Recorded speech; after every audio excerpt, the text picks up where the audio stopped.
Hello students. सो आज class 11th में आपकी फ़र्स्ट बिज़नेस स्टडीज़ क्लास है। ठीक है, तो उससे पहले कि हम लोग अपने मेन थियोरेटिकल पार्ट में एंटर करें और उसको देखें, उसके बारे में पढ़ें, उससे पहले आपको एक कॉमर्स के बारे में एक ओवरव्यू आपको पता होना चाहिए कि आखिर आपने कॉमर्स लिया क्यों है एज अ सब्जेक्ट। और अगर आपने ले ही लिया है, कुछ बच्चों ने कुछ सोच के लिया होगा, कुछ ने ऐसे ट्राई करने के लिए लिया होगा, मे बी वो सोच रहे होंगे कि हाँ अभी देख लेते हैं फिर फाइनल करेंगे उसके बाद। और कुछ लोगों ने ऐसे ही मस्ती में ले लिया होगा कि कुछ नहीं है तो चलो कॉमर्स कर लेते हैं, क्योंकि हम मैथ्स में अच्छे नहीं हैं या बायो में अच्छे नहीं हैं तो हम कॉमर्स ले लेते हैं, है ना। यही मेनली आप लोगों का थॉट प्रोसेस होता है। तो इससे पहले कि हम मेन सब्जेक्ट पढ़ने चलें, उससे पहले कुछ क्लैरिटी होनी चाहिए हमारे माइंड में कि आखिर हम पढ़ क्यों रहे हैं ये सारे न्यू सब्जेक्ट्स, राइट। क्योंकि अगर देखा जाए तो इसमें से जो आपके 3 मेन सब्जेक्ट्स हैं उसमें से आपने एक सब्जेक्ट ही पढ़ा है, सोशल साइंस का एक पार्ट है वो, बाकी दोनों सब्जेक्ट्स आपके लिए एकदम न्यू हैं। तो 11th क्लास में आकर आप फिर से एक बार ये 2 नए सब्जेक्ट्स पढ़ेंगे जिनके बारे में आपने आज तक कुछ भी नहीं पढ़ा है। ठीक है, तो सबसे पहले तो ये आपकी स्लाइड है। ठीक है, एंड कॉमर्स डिपार्टमेंट में आप सबका welcome. Let us learn to be practical and not just book worm. इसका मतलब ये है कि अगर आप कॉमर्स डिपार्टमेंट में आ रहे हैं, आपका वेलकम हो रहा है, तो अब आप यहाँ से थोड़ा प्रैक्टिकल बन जाइए, ना कि सिर्फ आप किताबें पकड़ के किताबों के पीछे ही आपको पढ़ना है, ऐसा कुछ भी नहीं है। कॉमर्स मतलब ही होता है एक टोटली डिफरेंट प्रैक्टिकल वर्ड। आप जो भी कुछ कॉमर्स में पढ़ेंगे वो डेली लाइफ में आपको आराम से आप उससे रिलेट कर सकते हैं, चाहे अकाउंट्स हो, चाहे इकोनॉमिक्स हो, चाहे बिज़नेस स्टडीज़ हो। आपकी डेली लाइफ, आप जो न्यूज़ चैनल्स देखते हैं, जो मार्केट में हो रहा होता है, जो आप सिंपली अकाउंट्स की चीज़ें भी आप मैनेज कर सकते हो, घर में वो एग्जांपल देख सकते हो कि अकाउंट्स कैसे मैनेज होता है। तो जितनी भी सब्जेक्ट्स हैं ये बहुत ही प्रैक्टिकल हैं। सिर्फ ये नहीं है कि हाँ भाई हमने मगअप कर लिया, अपना बुक्स मगअप कर लिया और हम पास हो जाएंगे, नहीं। आप इसको पूरी अपनी लाइफ से ये तीनों सब्जेक्ट्स आप पढ़ेंगे, तब आप बेटर तरीके से सीख पाएंगे। Okay, so introduction to commerce. Commerce क्या है? An underrated stream only in rural area, in brackets, ध्यान रखिएगा, विथ प्रॉमिसिंग करियर। ये हमारे रूरल एरियाज़ में, जैसे कि आपका प्रतापगढ़ है या इधर अपने यूपी साइड में मोस्टली, या बिहार, जितने रूरल एरियाज़ जहाँ पे ज़्यादा हैं वहाँ पे कॉमर्स को माना क्या जाता है। भाई किसी भी इंसान से पूछ लो तो कहेगा अरे नहीं, साइंस लो, मैथ लो, कॉमर्स क्यों ले रहे हो, कॉमर्स तो बेकार सी फील्ड है, इसको लेके कुछ कर थोड़ा ना पाओगे, यही सुनने में आता है। या फिर अच्छा तुम वीक हो पढ़ने में तो तुम कॉमर्स ले सकते हो, ठीक है, ये सब सुनने में आता है। तो ये एक अंडररेटेड स्ट्रीम है हमारे रूरल एरिया में। बट अगर आप यहाँ से निकल के देखो, अगर आप मेट्रो सिटीज़ में जाओ या कुछ अच्छी सिटीज़ में जाओ, तो वहाँ आपको कॉमर्स बैकग्राउंड के बहुत सारे स्टूडेंट्स बहुत अच्छा करते हुए मिलेंगे। एक बहुत सिंपल सा फंडा है कि आप कोई भी स्ट्रीम ले लो, चाहे मैथ्स, बायो, कॉमर्स, ह्यूमैनिटीज़, कुछ भी ले लो, ठीक है, अगर आप उसमें पढ़ोगे नहीं और अगर आप उसमें मेहनत नहीं करोगे, अगर आपके बेसिक कॉन्सेप्ट नहीं क्लियर होंगे, तो आप कोई भी सब्जेक्ट ले लो, आप अच्छा नहीं कर पाओगे। आपको जॉब मिलने में, एम्प्लॉयमेंट में, अपॉर्चुनिटीज़ में प्रॉब्लम आएंगी ही आएंगी। तो कोई भी सब्जेक्ट लो, पहली बात तो वो सब्जेक्ट आपको पसंद होना चाहिए, ठीक है, उसमें आपका इंटरेस्ट होना चाहिए, और आपका जो फ्यूचर प्रोस्पेक्ट होगा, आप क्या करना चाहते हो, वो उससे रिलेटेबल होना चाहिए, ठीक है। तो बहुत सोच समझ के यहाँ पे हमें डिसाइड करना होता है कि हमें लेना क्या है। और जहाँ तक की बात है कि इसके ऊपर एक लेबल लगा दिया जाता है कि नहीं भाई ये तो सिर्फ बुरे बच्चों के लिए है, या ये तो सिर्फ वीक स्टूडेंट के लिए है, या फिर इसका कोई फ्यूचर नहीं है, तो ये सब बहुत ही रॉन्ग चीज़ें हैं जो कि यहाँ पे लोगों के दिमाग में फैली हुई हैं। So it will give you a very promising career, but एक जो पॉइंट आपको ध्यान में रखना है कि आप कॉमर्स लेंगे तो ये सोच के मत लेना कभी कि इसमें कम पढ़ना पड़ेगा। जी नहीं, बिल्कुल भी नहीं। आपको इसमें भी उतना ही डिवोशन देना है, उतना ही पढ़ना है, ठीक है, तभी आप कुछ इसमें कर पाएंगे। Second, all subjects are practical in nature. जैसा कि मैंने अभी बताया, सारे सब्जेक्ट्स बहुत ही प्रैक्टिकल हैं। ऐसा नहीं है कि सिर्फ बुक में हमें रट के पास होना है, नहीं। इवन आपका बिजनेस स्टडीज़ चैप्टर जो सब्जेक्ट है, जो कि सब लोग कहते हैं बहुत थियोरेटिकल है, सिर्फ रटना पड़ता है, ऐसी बात बिल्कुल भी नहीं है। आप इसमें कॉन्सेप्ट अगर समझ गए तो बहुत ही आपको कोई भी प्रॉब्लम नहीं होगी। टर्म्स आपको याद करने ही पड़ेंगे, चाहे आप किसी भी फील्ड में हो। आप अगर साइंस में, आप केमिस्ट्री में, फिज़िक्स में या मैथ्स में भी अगर आप फॉर्मूला याद नहीं करोगे तो आप उसको कहाँ पे लगाओगे। तो कुछ चीज़ें तो आपको याद करनी पड़ेंगी, लेकिन हाँ, आपको अगर पॉइंट्स याद हैं तो आप उस पॉइंट को अपने आप से जो अंदर अगर आप समझ गए हो तो आप पूरा लिख सकते हो। बिल्कुल ऐसा नहीं है कि सिर्फ थियोरी आपको रटना है। You can relate any and everything to your life और your surrounding. Practical in nature का मतलब ही यही होता है कि आप इसकी हर चीज़ को अपनी लाइफ से, अपनी आसपास की चीज़ों से, इन्वायरमेंट से आप रिलेट कर सकते हो, ठीक है। An opportunity to start from zero at the age of let's say 15। ये क्या है? ये है कि भाई बचपन से आप साइंस पढ़ते आ रहे हैं। आई थिंक गेस आप LKG से हम लोग साइंस पढ़ते हैं, एक तरीके से EVS पढ़ते हैं, और फर्स्ट से तो प्रॉपर साइंस पढ़ रहे होते हैं, है ना। और मैथ्स भी हम लोग LKG से पढ़ रहे होते हैं, ठीक है। और जो भी चीज़ें आपकी मैथ्स का कोर्स होता है वो तो आप शायद 7th 8th से पुटअप करते हो और 9th 10th में पढ़ते हो। तो जब आप 11th में आप मैथ्स लेते हो या साइंस लेते हो तो एक बार को जो हमें पढ़ाता है, जो टीचर होता है, उसके दिमाग में ये होता है कि भाई बेसिक कॉन्सेप्ट तो आपको पता ही होंगे, उसके आगे का पढ़ते हैं। तो वहाँ पे क्या होता है, कुछ बच्चे जो 10th तक इतने सीरियसली नहीं पढ़े होते हैं, उनका वहाँ पे एक डिसएडवांटेज हो जाता है कि उनको उतनी चीज़ें जो उनका बेसिक स्ट्रॉन्ग नहीं है, जस्ट बिकॉज उन्होंने ध्यान नहीं दिया था, तो उनको वहाँ पे एक मौका नहीं मिलता है कि हाँ फिर से उनको बताया जाए या जो भी है। बट इसमें क्या है, इसमें आपके सारे न्यू सब्जेक्ट्स हैं, तो यहाँ पे आपको ज़ीरो से स्टार्ट किया जाएगा। तो एक आपके लिए अपॉर्चुनिटी है कि अगर आपने आज तक ध्यान लगा के नहीं भी पढ़ा है, ठीक है, और अगर आपकी मैथ्स में बेसिक मैथ्स ठीक ठाक है, स्ट्रॉन्ग है, मतलब 8 तक की मैथ भी आपको सही से आती है, आपको अच्छे से मल्टीप्लिकेशन डिवीजन करना आता है, एडिशन सब्ट्रैक्शन करना आता है, आपका यूनिटरी मेथड स्ट्रॉन्ग है, ठीक है, बेसिक एक चीज़ आपको आती है, तो आपके लिए यहाँ पे अपॉर्चुनिटी है कि आपको हर चीज़ स्टार्ट से बताई जाएगी। और आप अगर आज तक अच्छा नहीं भी कर पा रहे हो तो इस फील्ड में आप अच्छा कर सकते हो। कॉमर्स लेके आप अच्छे तरीके से पढ़ के उसमें अच्छे मार्क्स आ सकते हैं, आप अच्छा एक फ्यूचर प्रोस्पेक्ट उसके लिए आपके लिए हो सकता है, ठीक है। Then next slide, a biggest lie and a myth. क्या है बिगेस्ट लाई, सबसे बड़ा झूठ क्या है, और लोगों का दिमाग में सबसे बड़ा मिथ क्या है? Only weak and naughty student should take commerce. ये एक सबसे बड़ा झूठ है। कोई अगर बोले तो बिल्कुल भी मत सुनना, ठीक है। बहुत सारे हर साल हम लोग देखते हैं कि बहुत सारे जो थोड़े बहुत नॉटी स्टूडेंट्स होते हैं, वो, मैं ये नहीं कहूँगी कि naughty students are bad students, no, not at all. Naughty students are not bad students, they are naughty, actually they are intelligent, इसलिए उनका जो एनर्जी होता है ना वो रॉन्ग साइड लग जाता है बस, ठीक है। तो जो नॉटी स्टूडेंट्स होते हैं या थोड़े से जो नॉटी के अलावा कुछ भी के स्टूडेंट होते हैं, मोस्टली वो सोचते हैं कि भाई हम ये नहीं कर सकते तो हम कॉमर्स ले लेते हैं।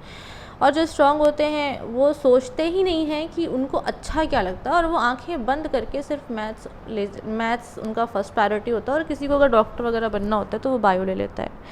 ये हमारे यहाँ की एक लाई है, एक मिथ है, ठीक है, कि नहीं भैया अगर आपका 90 अबव आ गया है तो आपको यही लेना चाहिए, ऐसा कुछ भी नहीं है।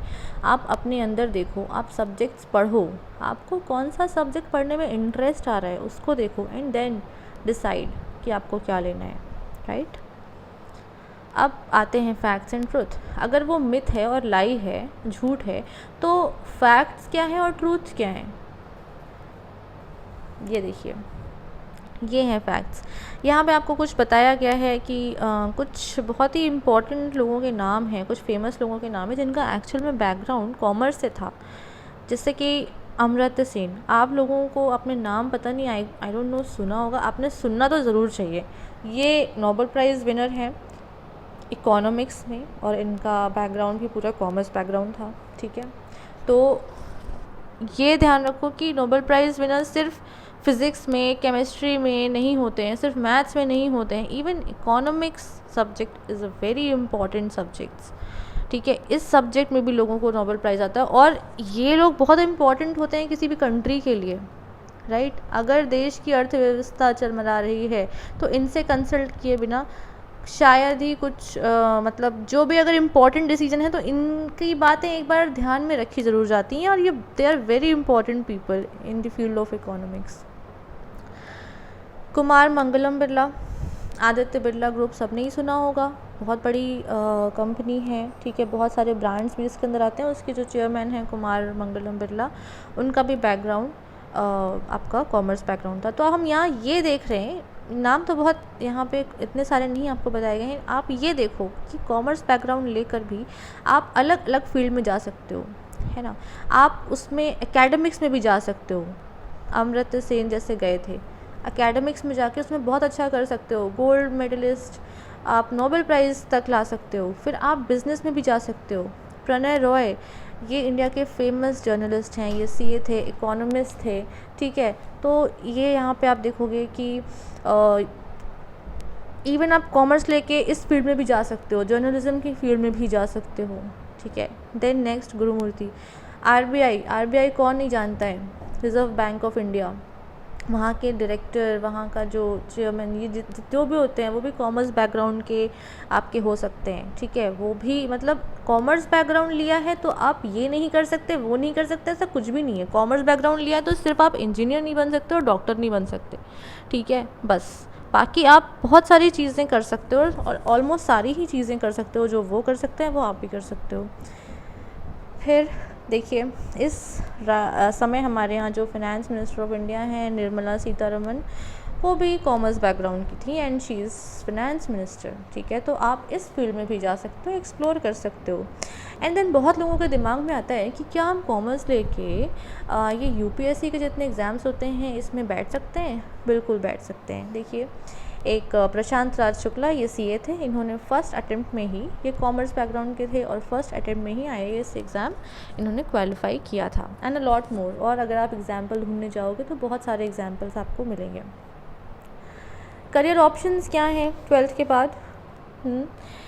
आप सिंपली बीकॉम कर सकते हो, बीकॉम ऑनर्स ले सकते हो। बीकॉम किस में? किसी भी सब्जेक्ट में बीकॉम कर सकते हो, बहुत सारे आजकल सब्जेक्ट्स आ गए हैं।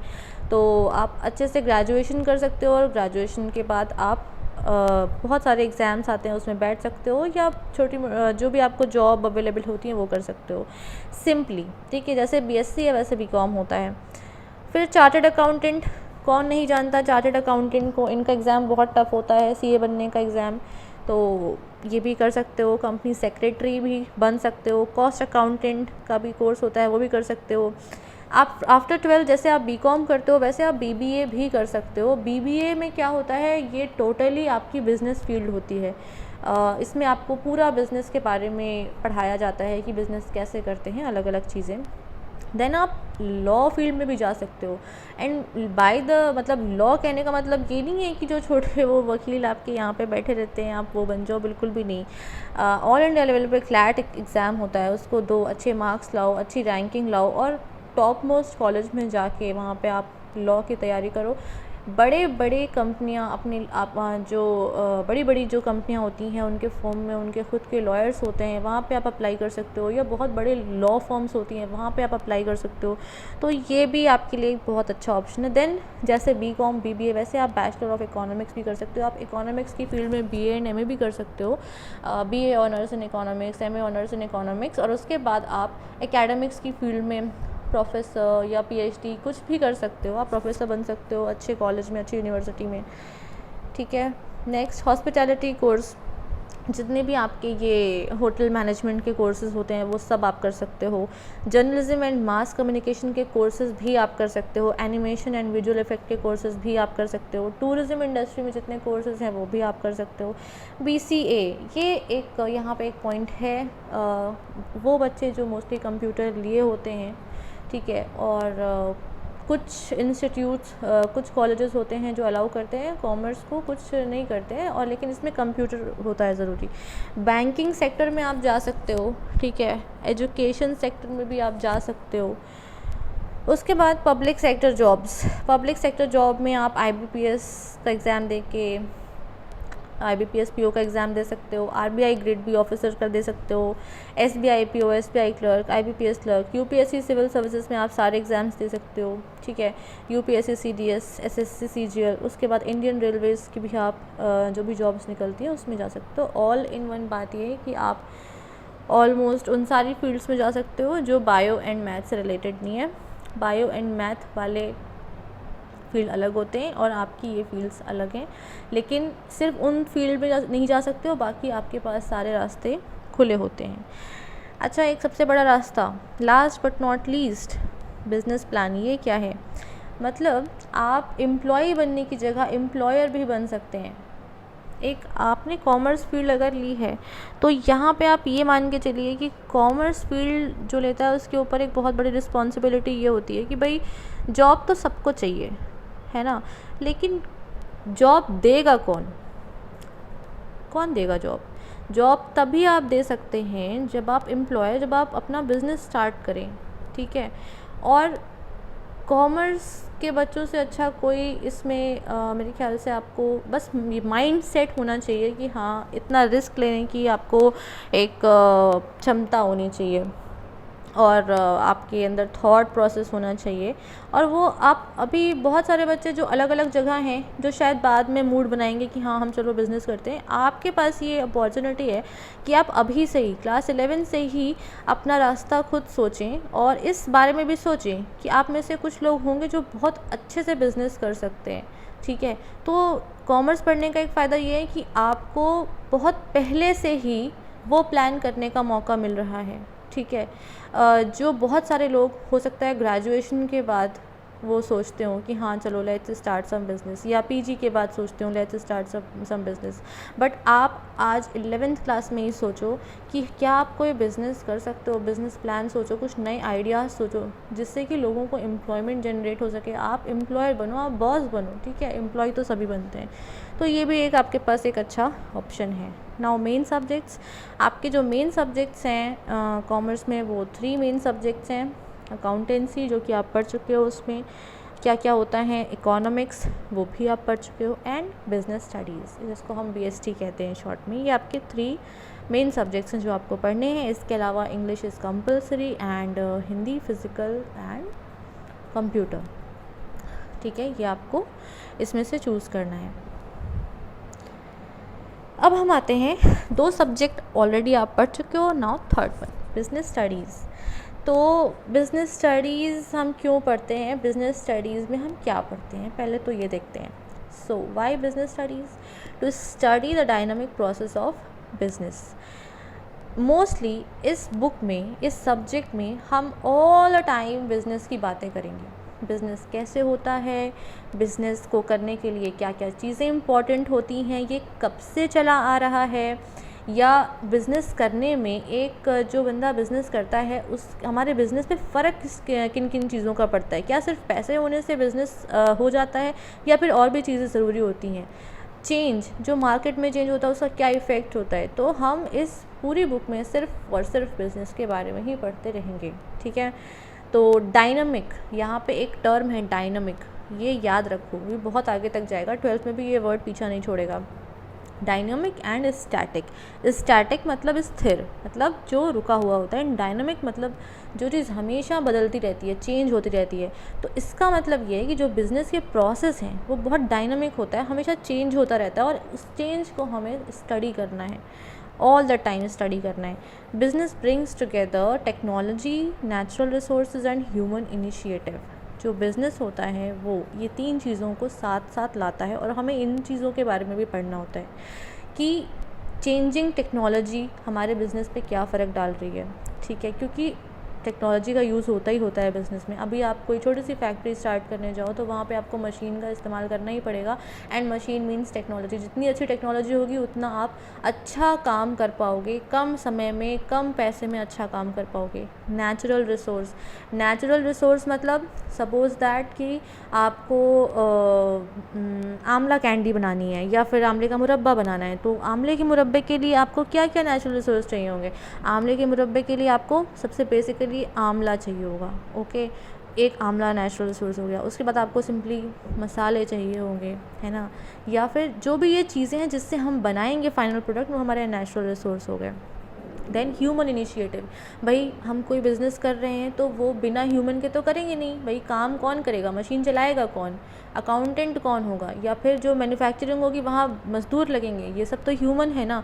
तो इसका मतलब बिज़नेस में टेक्नोलॉजी भी आई, ह्यूमन रिसोर्स भी आया और नेचुरल रिसोर्स भी आया, तो हमें इन तीनों चीज़ों के बारे में पढ़ना होगा। Then next is business in terms of global environment. What is global environment? Global environment मतलब आज के समय में हम सिर्फ अपनी ही देश में, अपनी ही स्टेट में बिज़नेस नहीं करते हैं। आज के समय में एक प्रतापगढ़ में जो बैठने वाला बिज़नेस करने वाला इंसान है, वो अपना सामान किसी भी दूसरे देश में, जापान में, यूएस में, यूरोप में कहीं भी बेच सकता है। तो इसके लिए उस जो सामान बेच रहा है प्रतापगढ़ में बैठ के, उसको क्या पता होना चाहिए, उसको पूरे हर जहाँ पे उसको सामान बेचना है उस कंट्री के भी इन्वायरमेंट के बारे में पता होना चाहिए।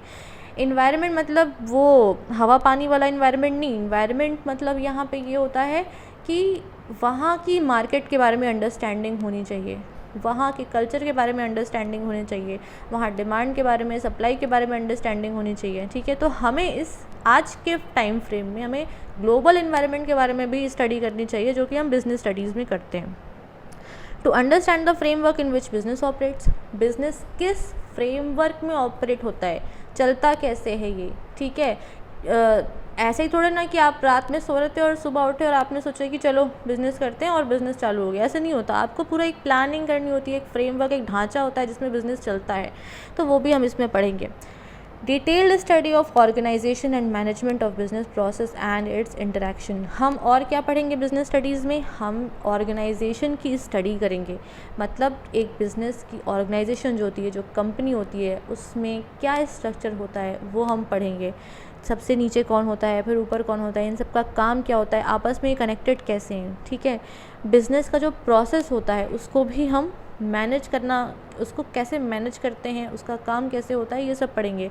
और इन सब का आपस में क्या इंटरेक्शन होता है, तो हम बिज़नेस स्टडीज़ में ये सारी चीज़ें पढ़ेंगे कि डायनामिक प्रोसेस को स्टडी करेंगे, technology, natural resource, human resource, इन सब को आपस में स्टडी करेंगे, ग्लोबल इन्वायरमेंट को स्टडी करेंगे, क्या फ्रेमवर्क में बिज़नेस ऑपरेट होता है इसको स्टडी करेंगे, ठीक है। फिर हम बिज़नेस स्टडीज़ पढ़ते क्यों हैं, आपको मैंने बताया कि चलो बीएसटी है आपका सब्जेक्ट, आपको पढ़ना है, और आप हमारी बात मान के आप पढ़ने लगे। क्यों पढ़ने लगे, आपके दिमाग में, अब आप ये बात ध्यान से सुन लो कि अब आप कॉमर्स में आ गए हो, आपके दिमाग में हर बात पे एक क्वेश्चन होना चाहिए।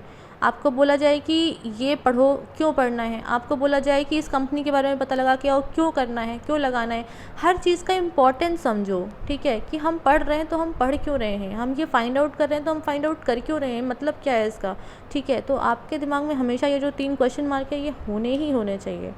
तो बीएसटी क्यों पढ़ रहे हैं, to be prepared to analyse, manage, evaluate and respond to changes which affect business.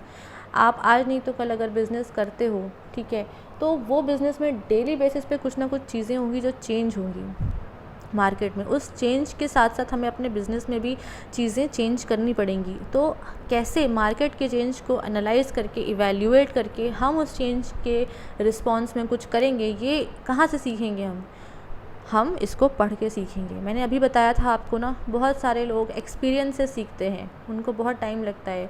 आज से नहीं, वो पहले कॉलेज में जाएंगे, फिर कहीं जॉब करेंगे, उसके बाद वो देखते रहेंगे, फिर वो सीखेंगे 5, 6, 10 साल में, ठीक है, तब वो बिज़नेस करेंगे। आपके पास ये अपॉर्चुनिटी है कि आप इसे यहीं से सीखिए, बुक्स से सीखिए, प्रैक्टिकल में जाके दुकानों पे देखिए, आपकी आसपास में कोई फैक्ट्रियाँ हैं वहाँ पे खड़े होकर देखिए कि काम होता कैसे है, मार्केट चल कैसे रही है, और यहाँ से आप कुछ नया करने की कोशिश करिए।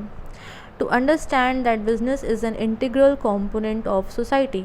BST हम इसलिए भी पढ़ते हैं क्योंकि जो बिज़नेस है ये हमारी सोसाइटी का एक इंटीग्रल बहुत ही इम्पॉर्टेंट हिस्सा है, ठीक है। अगर बिज़नेस ना हो, क्यों इम्पॉर्टेंट हिस्सा है बिज़नेस, सोसाइटी का इम्पॉर्टेंट हिस्सा क्यों है?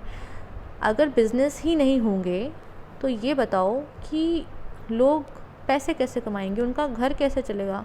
अब मान लो आज के टाइम पे भी तो बहुत अच्छा एग्जाम्पल है, अभी लॉकडाउन में कंपनियां बंद हो गई, ठीक है।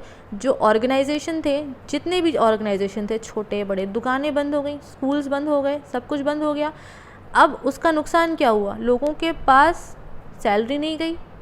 जब सैलरी ही नहीं गई तो इसका मतलब अब वो खर्चा कैसे करेंगे? कहाँ कहाँ खर्चा करते थे? उनकी नीड थी ना खाने की, घूमने की, रहने की, एक बेसिक जो उनकी सुविधा होती थी। अब उनके पास कम पैसे जा रहे हैं तो वो खर्चा कैसे करेंगे? तो सिर्फ एक बिज़नेस बंद होने के चलते पूरी जो लाइफ है वो रुक जाएगी, ठीक है, कुछ भी नहीं हो पाएगा। ओके तो इसीलिए बिज़नेस हमारी सोसाइटी का बहुत ही इम्पॉर्टेंट हिस्सा है। और इसलिए भी हम पढ़ते हैं BST to develop the understanding of many social and ethical issues. Social and ethical issues, क्या राइट है, क्या रॉन्ग है, क्या सोसाइटी के लिए अच्छा है, क्या नहीं अच्छा है, ठीक है। बिज़नेस कर रहे हैं लेकिन इसमें हमें कुछ चीज़ें हैं जो नहीं करनी चाहिए, जिससे हमें प्रॉफिट तो होगा लेकिन फिर भी हमें नहीं करनी चाहिए। क्यों? बिकॉज वो सोसाइटी के नॉर्म्स, हमारे लॉ, हमारे रूल्स के अगेंस्ट होती हैं। तो ये भी हम BST में पढ़ते हैं। In short we study business to acquire the knowledge of the business world. Business world के बारे में जितनी भी नॉलेज है उसको पता करने के लिए, एक्वायर करने के लिए हम ये पढ़ते हैं। And last one, it will prepare you to become a job creator, the boss. आपको BST आप पढ़ोगे, इंस्पायर होगे, हो सकता है आपको थोड़ी बहुत नॉलेज भी ज़्यादा मिले, उसके बाद आप शायद जॉब क्रिएटर बन जाएं। जॉब करने से अच्छा है कि आप जॉब दें लोगों को, राइट। तो ये आपको प्रिपेयर करता है। ये वर्ड देख रहे हैं, केस स्टडी। अभी तक शायद आप लोग केस स्टडी समझते नहीं हैं, या ये शब्द आपने, ये वर्ड बहुत कम सुना है। लेकिन अब आप अगले 2 साल क्या, अगर आप इसी फील्ड में आगे बढ़ेंगे तो ये केस स्टडी आपका पीछा नहीं छोड़ेगी। ये वर्ड केस स्टडी, आप इसको ध्यान से अपने दिमाग में रख लीजिए। केस स्टडी क्या होती है? केस स्टडी एक सिंपल किसी सिचुएशन, मान लीजिए कि कुछ घटना हो रही है कहीं पे, ओके। अब आप वहाँ पे दूर खड़े होकर वो घटना देख रहे हैं, तो अब केस स्टडी में वो घटना आपको लिख के दी जाती है और आपसे पूछा जाता है कि इस घटनाक्रम में अगर ये आपको डिसाइड करने को कहा जाएगा तो आप क्या करेंगे। समझ में आया? तो केस स्टडी बस यही होती है कि आपको एक केस दिया जाता है, उसको आपको स्टडी करके, पढ़ के, उसमें जो क्वेश्चन दिया जाता है उसको बताना होता है। As simple as that. वो क्वेश्चन कैसे बताओगे? कभी अभी जैसे आप 11th में स्टार्ट कर रहे हो तो आपका जो बेसिक नॉलेज है आप उसके हिसाब से बताओ। धीरे धीरे जब आप BST की थियरीज़ पढ़ेंगे तब आप ये सोचिएगा कि हाँ ये केस है, इसको हम कैसे सॉल्व कर सकते हैं, ठीक है। एक आदमी जो बिज़नेस स्टडीज़ पढ़ रहा है और एक आदमी जो बिज़नेस स्टडीज़ नहीं पढ़ रहा है, दोनों आदमी को अगर हम एक सेम केस देते हैं तो दोनों लोग अलग अलग तरीके से सॉल्व करेंगे। क्यों? एक बंदा जो है वो अपनी नॉलेज से सॉल्व करेगा और एक बंदा अपनी समझ से सॉल्व करेगा, उसकी जो समझ है, ठीक है। तो अब हम यहाँ पे एक NCERT की, ये हमारी बुक में फर्स्ट पेज पे ही चैप्टर स्टार्ट करने से पहले एक केस दिया हुआ है। कोई ऐसा बड़ा केस नहीं है, एक स्टोरी है, ठीक है। इसको आप पढ़ोगे और समझोगे, बहुत ही ईजी है, इसमें ऐसा कुछ भी टफ नहीं है। थोड़ा सा मैं बता देती हूँ आपको। इमरान, मनप्रीत, जोसेफ एंड प्रियंका, ये लोग क्लासमेट थे क्लास 10th में। उनके एग्ज़ाम्स ख़त्म हो गए 10th के, और उसके बाद एक कॉमन फ्रेंड रुचिका के घर वो मिलते हैं, ठीक है। फिर वहाँ पे वो अपने सारे एक्सपीरियंस शेयर कर रहे थे एग्ज़ाम टाइम के। तो उसी में जब वो शेयर कर रहे थे तो रुचिका के जो पापा हैं, उनका नाम रघुराज चौधरी है, तो वो आ गए और उन्होंने सबका हालचाल लिया कि हाँ बेटा बताओ कैसे हो। उसके बाद उन्होंने सबसे पूछा कि अच्छा बताइए, अब तो आप 11th में जा रहे हैं, आपका करियर प्लान क्या है, आपको क्या करना है। तो किसी के पास कोई ख़ास रिप्लाई नहीं था, कोई बता नहीं पाया। तो रघुराज जो थे रुचिका के पापा, वो खुद एक बिजनेसमैन थे, ठीक है। तो उन्होंने बच्चों को बताया कि बिज़नेस एक करियर अपॉर्चुनिटी है, मतलब वही जो मैंने भी आपको बताया कि जॉब करने से अच्छा है जॉब आप क्रिएट करिए। तो जो उसमें से जोसेफ था वो बहुत एक्साइटेड हो गया और उसने कहा कि हाँ हाँ सही बात है, बिज़नेस तो बहुत अच्छा आइडिया है क्योंकि इससे हम बहुत पैसे कमा सकते हैं, राइट। अगर आप आज देखो मार्केट में तो जितने नौकरी करने वाले बंदे हैं और जितने एम्प्लॉयर हैं जो बिज़नेस कर रहे हैं, दोनों में पैसे कौन ज़्यादा कमा रहे हैं? ऑब्वियसली बिज़नेस करने वाला कमा रहे। तो जोसेफ ने भी यही कहा कि वाओ ये तो बहुत अच्छा आइडिया है, इससे हम बहुत पैसे कमा सकते हैं। तो रघुराज ने उनसे कहा कि बेटा बिज़नेस सिर्फ पैसे कमाने के लिए ही, मतलब आपको ये आइडिया नहीं है कि बिज़नेस सिर्फ पैसे कमाने के लिए ही नहीं है, बिज़नेस उससे भी बहुत ज़्यादा कुछ देता है, ठीक है। बिज़नेस एक्टिविटीज़ अगर होती रहती है तो किसी भी देश का ग्रोथ और डेवलपमेंट होता रहता है। ये अभी मैंने आपको एक छोटा सा एग्जांपल दिया था कि बिज़नेस बंद हो गया तो आगे तक पूरा ठप हो गया। अब ना हमारे पास पैसे आएंगे, जब हमारे पास इनकम नहीं होगी तो हम आगे खर्चा नहीं करेंगे, हम खर्चा नहीं करेंगे तो मार्केट में पैसे आएंगे नहीं, ये पूरा साइकिल रुक जाएगा और देश की इकोनॉमी ठप हो जाएगी। तो बिज़नेस क्या करता है कि कंट्री की ग्रोथ और डेवलपमेंट करता है, ठीक है।